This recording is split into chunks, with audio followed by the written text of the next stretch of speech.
हाणे हमेशा सिर हथ साईं मथां हुजे। जन्म जन्म का साथ छो त न जन्म जन्म जी साथ यो अंत ताईं गुरु गॾु हुजे जेकी मुक्ति सभु चवंदा आहिनि मुक्ति खपे। अरे बाबा तव्हां नाम न जपींदव भले 24 कलाक हूंदा आहिनि तव्हां खे घणो कमु कंदा आहियो सभु उहो कयो भले पर नाम कलाक कढी पाण खे नाम में विहारियो तॾहिं त गुरु मुक्ति ॾींदो। ईअं थोरी आहे न गुरु सस्तो आहे बाज़ार मां सभु शयूं वठी अचो पैसनि ते मिलंदियूं पर गुरु कॾहिं पैसनि ते न मिलंदो। एतिरी यादि रखो ज़िंदगीअ में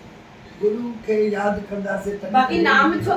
छो वठंदा आहियूं नाम वठी तबलीअ में बंदि थोरी करे रहो हुनजो जाप बि करिणो आहे। सुख अचे थो 50 सालनि खां बाबा सां जुड़ियल आहिनि। सुठो ॻाल्हि आहे न मां त चवंदी अंत ताईं बाबा वटि असां पंहिंजी माउ खे ॾिठोसीं जी मां 5-6 साल जी आहियां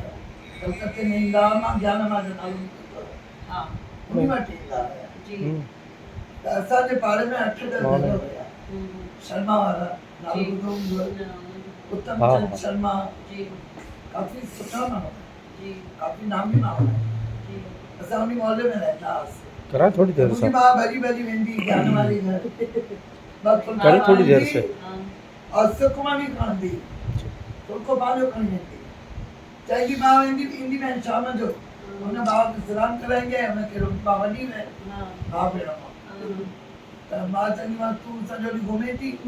चईंदी मुंहिंजी उमिरि में तूं बि इहो ई कंदी अच्छा मां रोज़ विढ़ायो न तूं घुमे थी सॼो ॾींहुं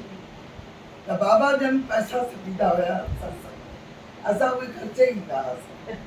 एतिरो तॾहिं अकुल न नंढा हुयासीं पर नंढपण खां ई ॾिठो आहे सुठो आहे न